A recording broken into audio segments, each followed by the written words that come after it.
future.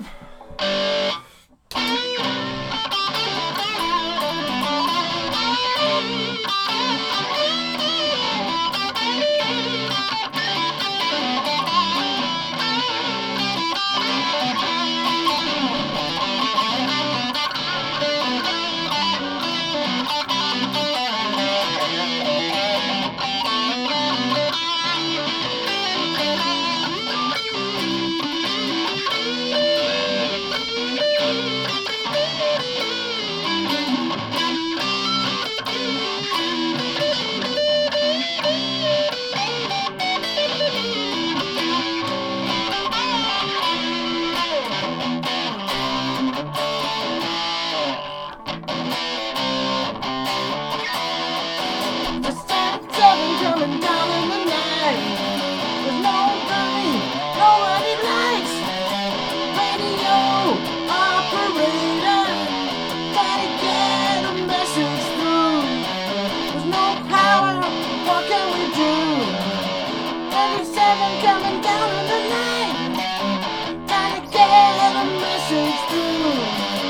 We were strangers in the night, strangers in the night. Both on separate flights, strangers in the night, going nowhere.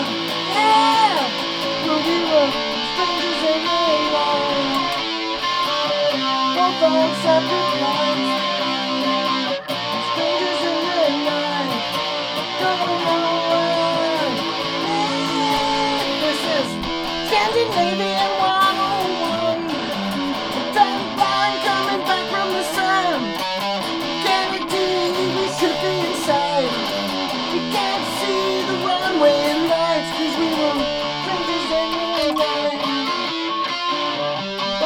Separate flights, strangers in the night, going nowhere. When we were strangers in the night, both on separate flights, strangers in the night, going nowhere. This is Scandinavian 101. Run away. Back from the sun, God's sake, that's hard. Let's sink from the ground like sun, 'cause we were strangers in the night, both on separate flights, strangers in the night, going nowhere.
two are strangers in the night. Okay, that didn't go quite as planned. The words are in a funny order. I've tried putting the words on the screen there, which didn't really help me. I really need to be closer to the screen to do that. So this is, I did an Iron Brew Flying V. I got this just last week off eBay for a super bargain price. It was a bit sort of grotty looking. It's a Stag, which you can see. I don't know if you remember Stag guitars. They've got like a metal plate on the headstock up here, like a disc thing, which I've done it before. It's a wee bit dirty. I've done it before with the Buckfast ones, and what I did was I took the metal plate out and stuck the Buckfast label inside, but someone had super glued the metal plate in this one. So what I did was I dremeled it flat and then stuck an Iron Brew label in the middle of it, which is quite cool. So, Flying V, not an awful lot of crazy wiring to talk about in this one. I kind of shot myself a foot in the bit with that guitar, which no one's bought because it's got too many switches on it. So I kept the Flying V pretty much simple. I think a Flying V would normally, with the three knobs, would normally be 2 volumes and a tone, but I made it a volume and 2 tones because it's just easier just having one volume, for me anyway. It's pretty easy to change it over to a volume if you really wanted to.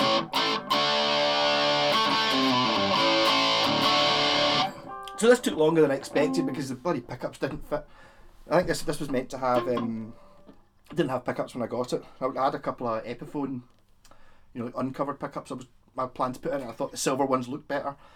And they're also better pickups. That's like a 16K bridge pickup, so it's a rock machine, which I thought suited a Flying V quite well.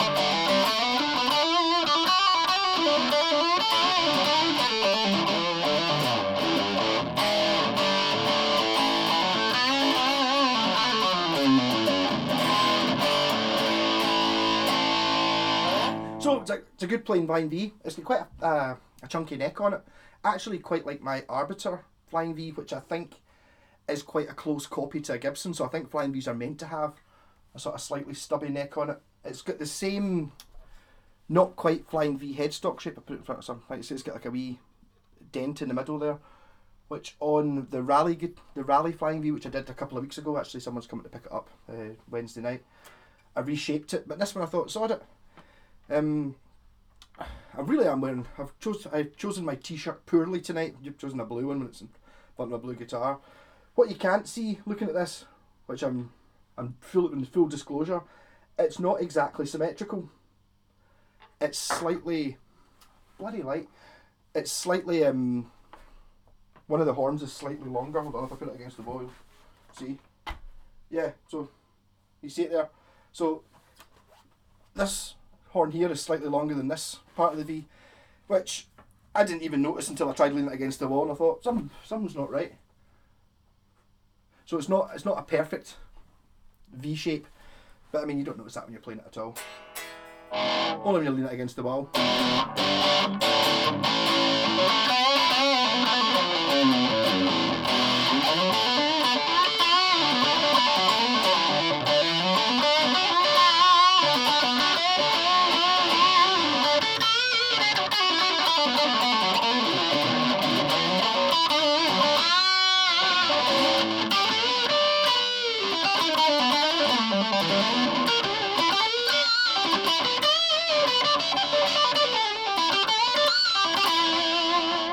So what more to say? It's a solid mahogany body.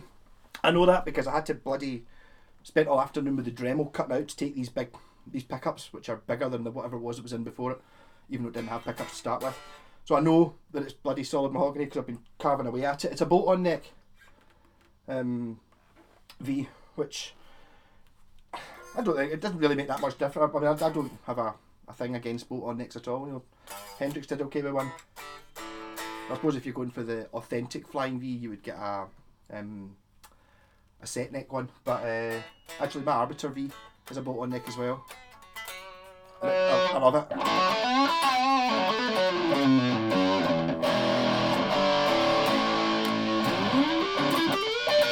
Neck pickup's nice and fruity.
flying V's are awfully cool. It's kind of bizarre that the last couple of months I've come across 3 of them.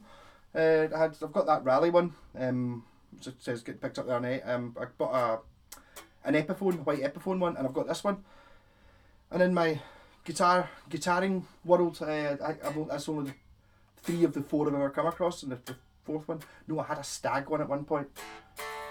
A Stag. This is a Stag. I had a Westfield one at one point, a black and white one, which I sold too cheap.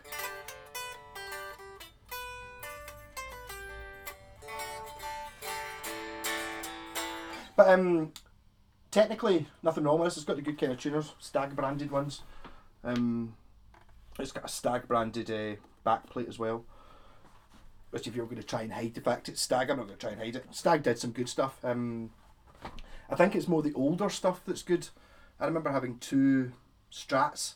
They both looked pretty much identical. One of them had this metal disc thing in it, and the other one didn't. And the one with the disc thing in it was older, and it was a much better guitar. It had, the enclosed tuners, and just basically the copy of the wood, the quality of the wood and stuff like that was just a step up from the other Stag one, which looked exactly the same from a distance, but as soon as you got closer, it was just like, it was half as good a guitar. So I think what they did was, at some point, they were trying to churn out guitars at 120 quid or whatever it was, and then they thought, oh, we're going to have to up it next year, and they thought, oh no, what we'll do is we'll move it to a cheaper factory and get it built for half the price, and then we can still keep the price at 120 quid, which I think is what they did. So they ended up with the sort of shitey ones. I don't even know if Stag are still going. Don't see very many of them.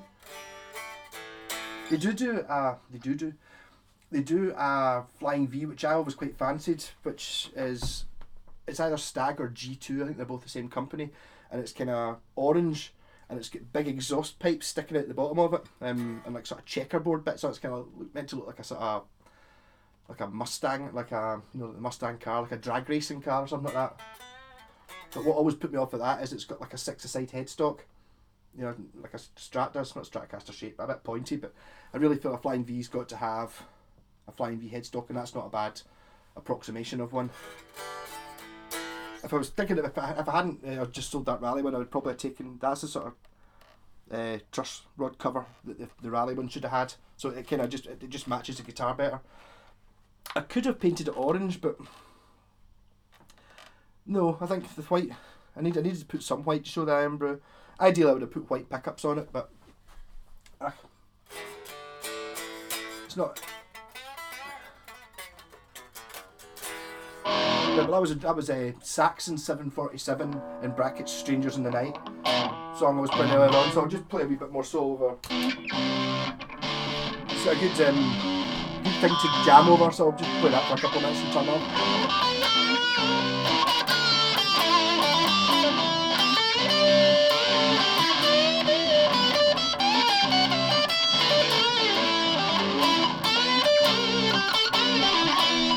The rat pedal, try the Terminator pedal. It's louder.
Yeah, so it's dark now, so I'm just going to sell this one on again. It's just another Flying V with my bad choice of coloured t-shirt there, so you can kind of, yeah, rocking guitar. So I'm going to put this up for sale tomorrow night probably, and I'll probably reduce the price of that one, get rid of it. So no fancy wiring in this one. I could have put coil splits or something in it, but I think if you've got a Flying V, you're not wanting to play. You don't want strat and clean sounds, you want rock. You know what I mean? That's what it's for. So, rock and roll. Catch you later.